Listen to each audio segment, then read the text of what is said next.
This is an unrehearsed program. The views expressed are those of the guests and not necessarily those of the producer. Today's topic: Are we winning the war against domestic terrorism in Passion for Truth, award-winning program? Welcome to another edition of Passion for Truth. Are we winning the war against homegrown terrorism? Recently, the family of a terrorism suspect was also arrested in New Jersey. The accused was sentenced to 3 years in prison for conspiring to bomb Manhattan's Herald Square. Is it appropriate to deport the family while the case is still pending? If the man is later found innocent, how are we going to fix the injustice? That's the question next to our panelist, Dr. Wasef Ali, professor in George Mason University, and he has had extensive stay in Iran. Hali Jalani, political analyst, also chair of the Asian Task Force of United Nations Association, National Capital Area. As American citizen, she has lived in Iraq for a number of years and has inside knowledge of the war in Iraq and its aftermath. Tim Ferriss, a news commentator and a legal analyst, and Paul, the staff attorney, senior attorney from the Just Law International. She has done a lot of distinguished work on refugee cases and also the ones related to domestic and international terror. Dr. Dennis Warner from Pax Christi, the International Catholic Peace Movement. Dr. Warner has worked in more than 50 countries on a variety of human rights, international and private organizations. He recently returned from Ethiopia. Welcome you all. Starting with you, Dr. Ali, what's the basis for arresting his family? Well, given the legal situation in any country, you don't have a right to arrest the family members if they are not involved in a criminal case. So, especially in the United States, where you say it's a free culture, free society, free country. So you don't have a right to arrest a family if it's not involved in a criminal case. It was a technical arrest. The arrest itself was based upon the fact that the family's cases had been, from what I read from news articles, no personal knowledge, but the family's case had gone through the immigration process, was denied asylum.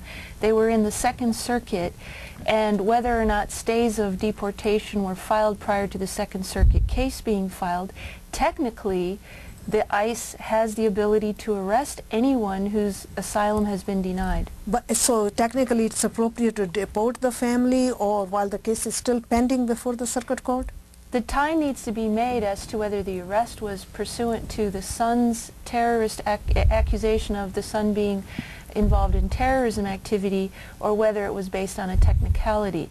If you look at the statistics of how many others similarly situated are arrested, you can definitely draw the conclusion it was a political arrest and not a legal arrest. And if they are linked, then it's collective punishment, which is not allowed by domestic or international law or even the laws of war under the Geneva Convention. You don't do collective punishment for the crimes of certain parties.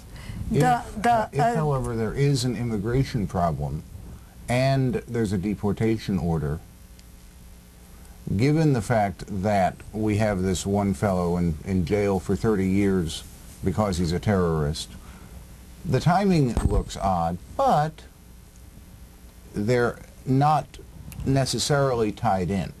Okay, Hali, the accused Pakistani immigrant is saying that the police informant, who was also a Muslim, trapped him by showing him pictures of Abu Ghraib and how abuse against Muslims. And they prodded him to consider violence. Is he falsely named as a terrorism suspect under the circumstances? I have to admit, I know very little about the case. However, it does horrify me that someone might actually have set somebody else up.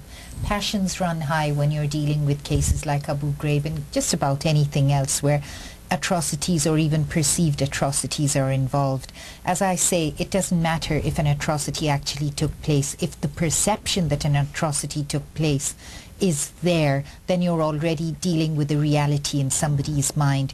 So if this fellow was actually shown evidence of some kind to inflame his passions, I feel that's very wrong and very unfair, and one should take that into consideration when considering if he, indulge in any kind of terrorist activity at all? It seems to me, and Dennis, that the young Muslims are finding reasons to turn to extremism by the police strategy, by employing Muslims as informants and then instigating all this by showing them pictures.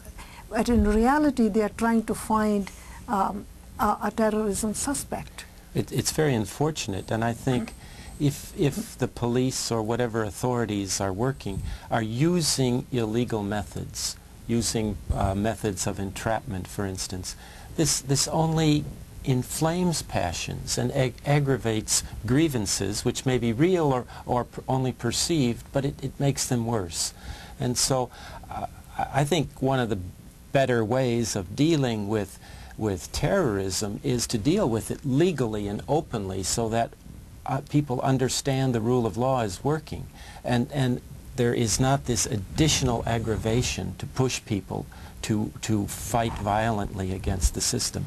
And uncovering them like this raises a number of issues: privacy, respect for one's religion, and a host of other things. Are we succeeding in using this strategy over and over again? Well, I believe that there's been some recent investigations to determine whether the use of informants that perhaps are doing it for the money or doing it for other than appropriate motivations, of course, always leads to situations of entrapment or situations where it's colorable as to the methods used.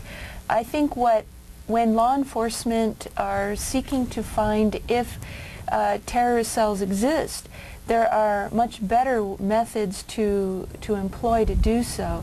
There have been some recent expositions, for example, of clear hostile statements being made against U.S. policy and against specifically encouraging and calling for terrorist jihadist activities. Those are the kinds of situations where law enforcement should step in. I don't think they should be pushing the line and crossing over the line of entrapment. There is a fine line between running a sting and doing entrapment, and it looks like they may not have been entirely clear on where that line is in this case. The factor that we're not talking about is the inflaming of passions by the jihadist mosques and the unwillingness of so many people, so many non-jihadist Muslims to speak out again. I guess they're scared, I don't know, but an awful lot just back off. Oh, Tim, I'm sorry, I have to take exception to that. I have spoken openly for years about this, but guess what? It's people like you who don't want to hear it. For me, I am disgusted. People like myself, who are ethnic Afghans, we came to America leaving all that junk behind at the time when we were looking at people like bin Laden being trained in CIA and Saudi Arab-run camps, basically being managed by Pakistan's inter-services intelligence, and we dared to speak out against them there. We were basically told to shut up. So we moved here to get away from it, and they've come and found not only us but you here as well. The problem is we're still not being allowed to speak. I just have to turn on a television set to see an old white man who knows exactly what I'm saying, who knows exactly what I'm thinking, and he's planning my future for me because he knows what's best for me. I think we know how to deal with these people because we actually have the cultural intelligence without the clearance, without the PhD, but we know the emotions of that person. But who is talking to us? And nobody's listening to us. So I do take exception to that. I'm really sorry. Extremism, Dr. Ali, is a response to identity crisis here now? I don't think so. Coming back to the gentleman's comments, I think there should be a case filed against former President Reagan in retrospect for encouraging terrorism on an international level, because it was Ronald Reagan who started this movement of terrorists, inviting terrorists from all over the world against the Soviet Union.